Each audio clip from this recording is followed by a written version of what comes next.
Good afternoon, real progressives. This is Steve, and I've watched an incredible amount of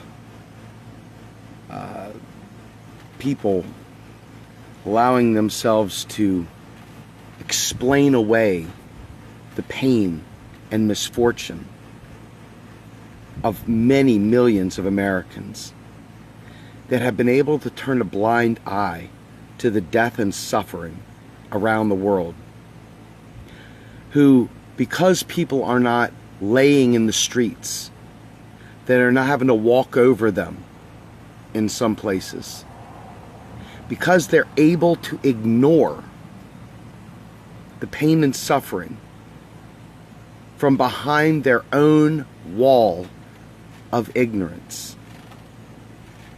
They have been able to somehow or another allow the stolen election to go without notice, to pass before our very eyes. This moment, which comes only once in a generation, where the waves and the powers and all the issues come crashing together in one perfect storm to create a revolution, to create enough power within the nation to effect change. But the establishment did not want to see us make that change. And many, just like the many Germans who knew just over that fence line, just beyond that wood line, the screams they heard at night were not really deer mating. They were not really wolves calling at the moon. But they were Jews dying, being starved to death, being systematically killed. They knew full well what went on beyond the wood line. But they were able to block it out and say, hey, I don't want to hear all that negativity. I don't want to hear all that bad stuff. I only want you to tell me that it's going to be okay tomorrow morning. I don't want to hear about your suffering. It's too gloomy. It's too divisive.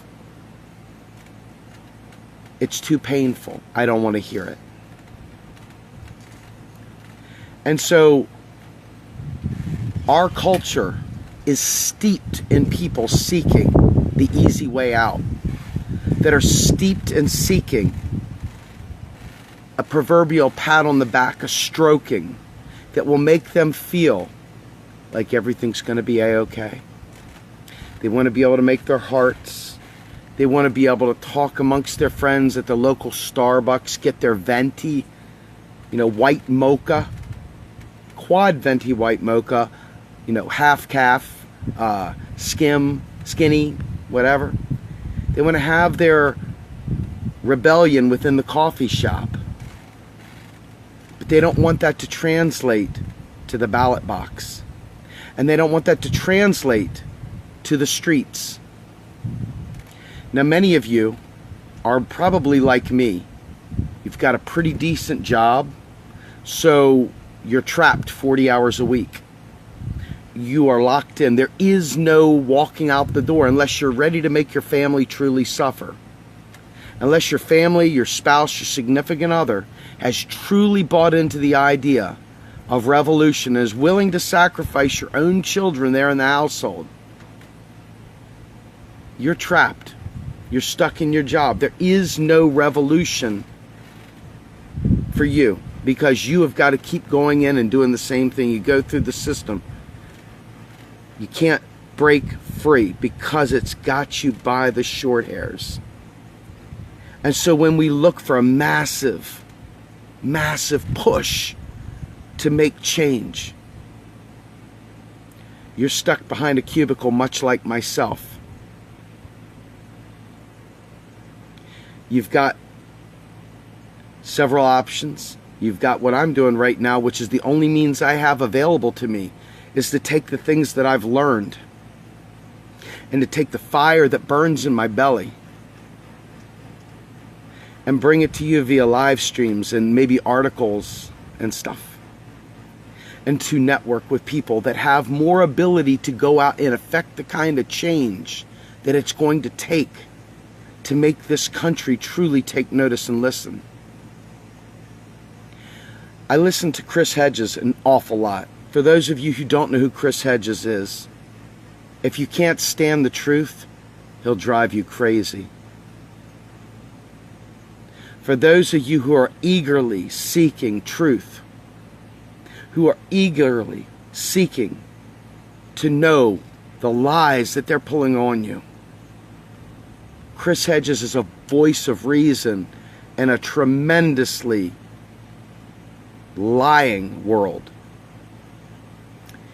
He will tell you the straight dope even if it hurts you, even if it makes you angry. He didn't even spare Bernie Sanders in this. Before Bernie was ever a serious contender, Chris Hedges went out and said, I like Bernie Sanders. I like a lot of what he stands for. But when Bernie runs, he's going to run as a Democrat, which means he's going to be within the establishment.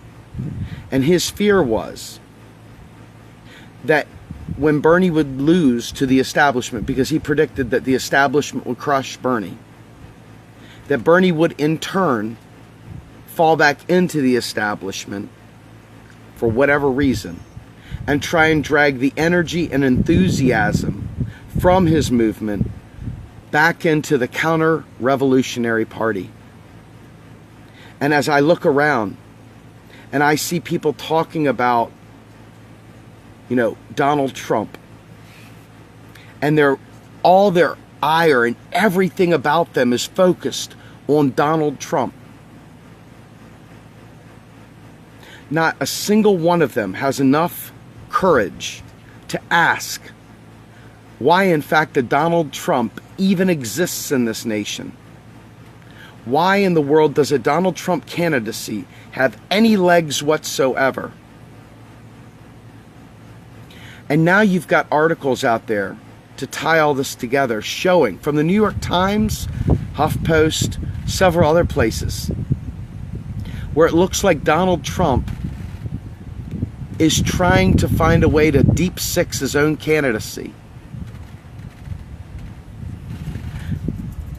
The Nate Silver predictions show that Hillary Clinton has over an 81% chance, I think it's actually closer to 90% chance of becoming the next president of the United States. At what point in time do you think that progressives, moderate progressives, can stop selling out so that we can get the issues back on the table again? At what time do you think progressives can stop selling out so that we can get the issues back on the table again? There is nothing more disgusting than a sellout progressive. The scum of the earth is a sellout progressive. We have people suffering. This is not a matter of keeping your sanity so you can still be part of the gang tomorrow morning. People are suffering. People are dying.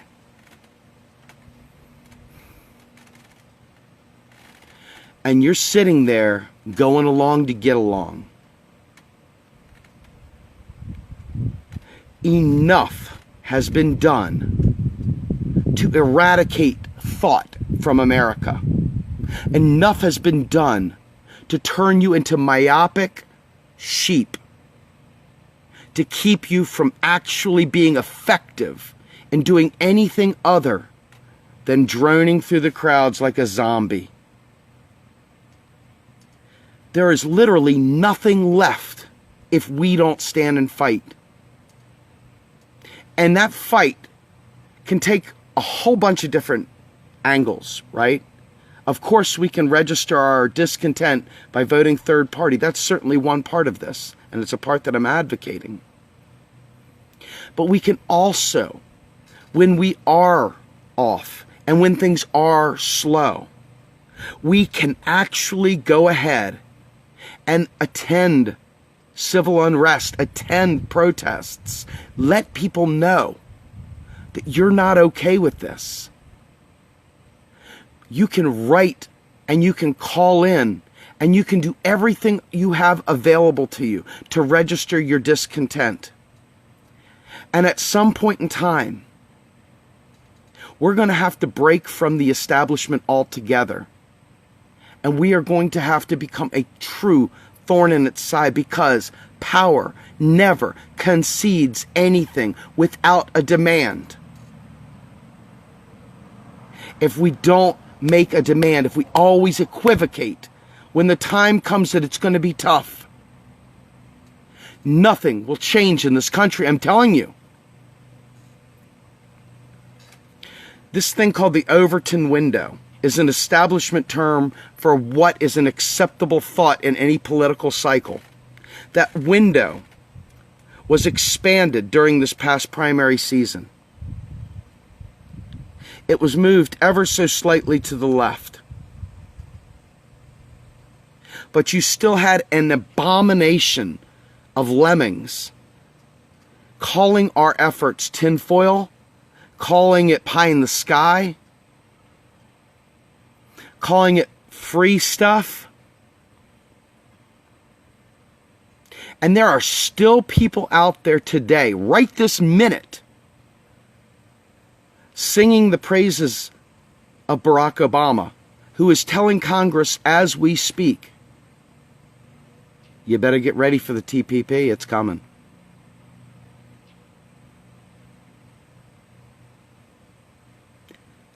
There is nothing worse than someone that can't tell the truth. A liar is the lowest form of earth that we have to offer on this planet. There is nothing worse than a liar.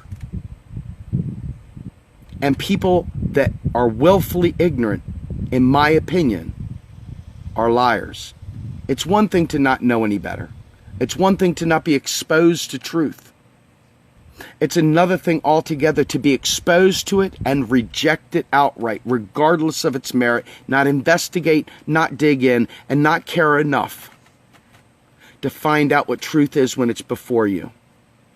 I'm not saying it's easy. Don't get me wrong here, folks.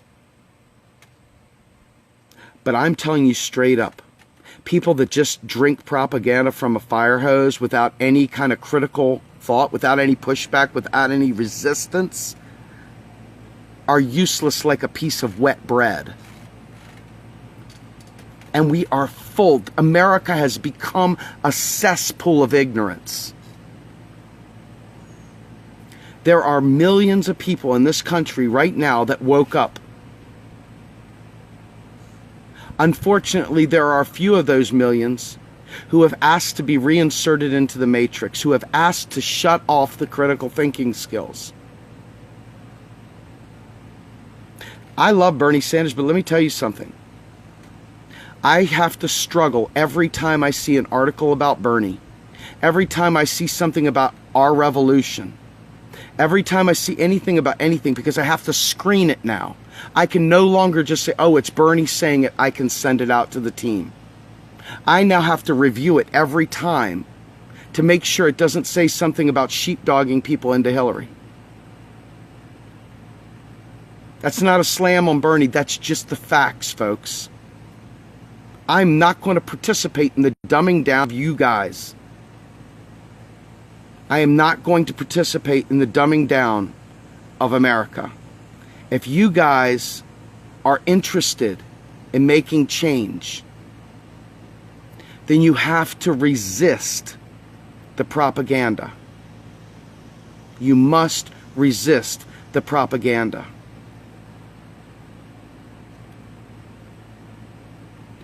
People are literally struck. I was sitting there at a KFC the other night. My wife told me to go and get some chicken for dinner. And I was like, wow, we haven't had fried chicken in a while. Let's go get some chicken, you know. And as I pulled up to the window, there was a girl. She probably would have been a pretty girl, but she had teeth. See, I have a broken tooth right there. Years ago it broke, and now this one's longer than this one. This girl had a blackened nub right here, and she had half of another tooth right here. She may have been a crack user. She may have been just poor, whatever. The bottom line is that we have no dental coverage in this country. Even when you have a good job, you have no dental coverage in this country. No worthwhile dental coverage. You know, you have no meaningful way of getting good health care, even now with the ACA. They have patted themselves on the back saying, we've given you health care, shut up and eat your peas.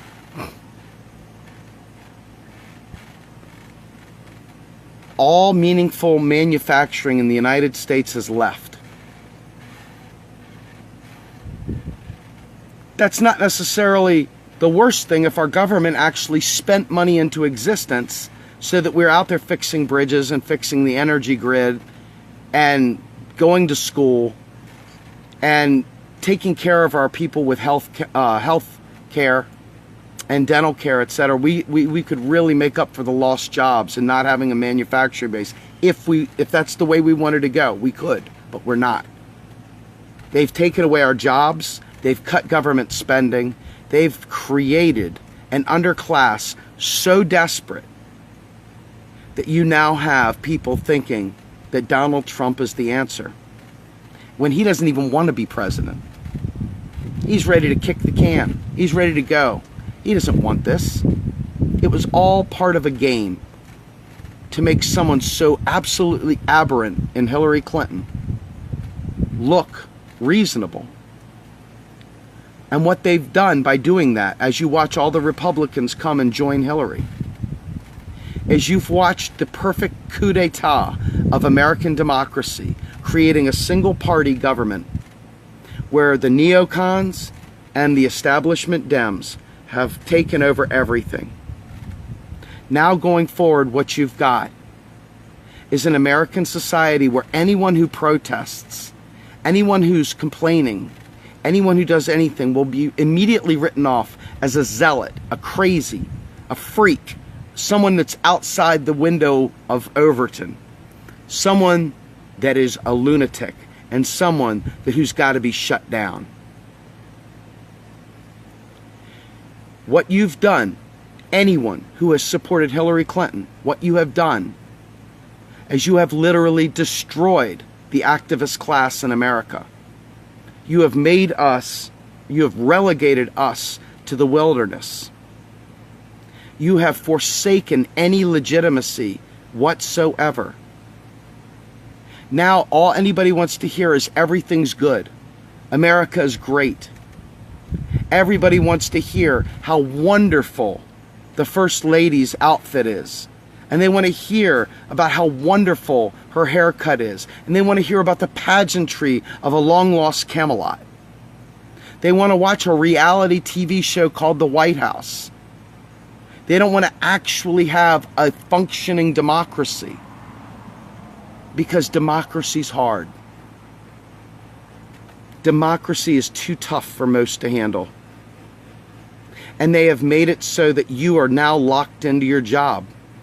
Not just locked into your job, but you're locked in such a way that you can't risk getting arrested. So that leaves the people that are free to not worry about their job, to go out there and get arrested for us. Yet again, the poor keep taking bullets for the many. And then they make it so expensive to go to the places where these actual rallies and activists and conventions and protests occur that the average person can't afford to be there. So what do? They go pop a tent somewhere. And then all of a sudden they're arrested for loitering. There is no meaningful way in this country. There is no respect. There is no respect for exercising your right as a citizen to protest against tyranny. And then every time you see something crazy, the crazies, right? You don't know what to make of it anymore. You're torn between, hey, were all these things crazy assassinations? Or were they natural occurrences? What the hell's happening? Gaslighting. Everything is a freaking fraud. And then trying to pull it all together to make sense of it is too much for the average American. They want to just turn on preseason football. They want to go to church and hear about the afterlife. Because right now is too much for them to handle. It's too much craziness. They can't dial in on truth. Truth is too elusive, so why try? That's what's happening. People are checking out. And when you check out, bad things happen. Bad things happen. So, as millions continue to suffer in this nation and around the world, as the poor keep getting sent to war, as environmental racism continues to rear its ugly head, while scapegoating and McCarthyism of the modern era for Muslims continues to press forward, the neoliberalism of our nation continues to grow. Now that Donald Trump is literally not even remotely a threat, not that I wanted him, but there is no threat to Hillary Clinton at this point. The coronation is going as planned. And what's happening? I look around, I'm seeing people's names drop off of Facebook even. People just not caring anymore. It's too much effort to care. Too much effort to fight for the new person who's fighting the battle because they don't have as much pizzazz as Bernie did. Sorry about the cough. It's that friggin' pop culture, friggin' reality show attraction that causes people to check out. They're like, it's not exciting enough anymore. It's not exciting enough anymore. You know, Hedges talked about back in the middle 1900s when Wilson took over. You know, Woodrow Wilson had a lot of really bad things happening. You know, there was a lot of things that happened that were bad under Wilson, and a lot of it was propaganda. He created the propaganda arm of this nation. He learned that psychology through Freud, he could take over the masses and make them believe a certain something. Sorry, folks. And as more and more people believe that shallow, fake truth, we get that much further from ever being able to exact meaningful change. I'm so tired of watching people go chase down live streams and chase down threads that are thimble deep bullshit, that are feel good nonsense. I get angry when I see people focusing in on, I love you. Because there's real stuff going on, folks. And if you're not outraged, where you been?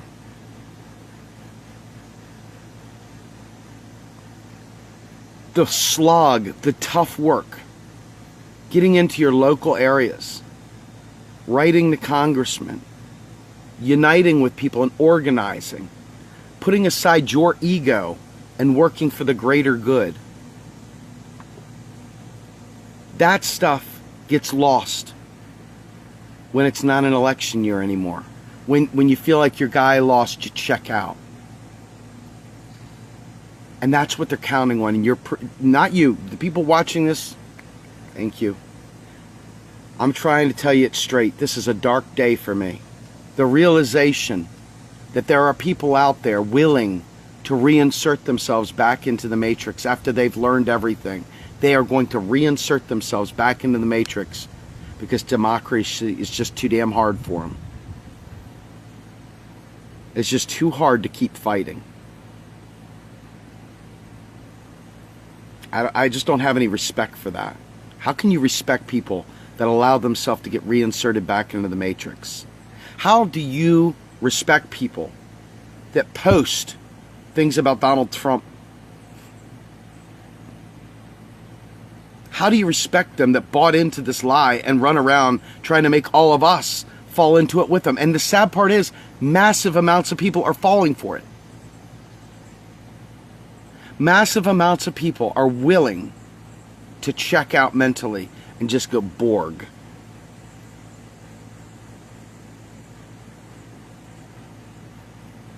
We got no chance in this world if we don't stay awake. No chance at all. And the more and more you check out, the more and more you need a glass of ice water thrown in your face to wake you up. And you don't have to like what you're hearing, but you need to know the truth. And being a shallow, thimble-deep fearmonger makes you my enemy. Or at least your words are my enemy. You aren't my enemy. I'd like you to wake up. But the people posting the Trump stuff, they're dull as a spoon. They're the people trying to bring other people into the matrix so that they get reinserted and they stop fighting for anything meaningful. When you see it, know your enemy. Fight your enemy. And the enemy is propaganda. Truth is the only thing that matters. This is Steve Grumbine with Real Aggressives, hoping you have a great weekend. Keep fighting.